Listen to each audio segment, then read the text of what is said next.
10:45 p.m. Central Daylight Time. At 10:01 p.m. Central Daylight Time, a severe thunderstorm was located 8 miles east of Polo, or 17 miles southeast of Falkton, moving northeast at 45 miles per hour. Hazard, 60 miles per hour wind gusts and quarter-size It's bad hail. out there. It's pouring Source, rain out radar right now. indicated. Impact, hail damage to vehicles is It's expected. tornadic thunderstorm. Expect wind damage to roofs, siding, and trees. This severe thunderstorm will be near Miranda around 10:10 p.m. Central Daylight Time. Zell and Rockrim around 10:15 p.m. Central Daylight Time. Other locations in the path of the severe thunderstorm include Athol, Chelsea, Mallet, and Bro, the Millville. power is gonna go For out. your protection, move to an interior room on the lowest floor of a building.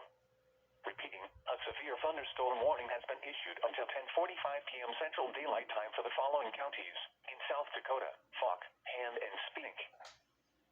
A strong thunderstorm will impact portions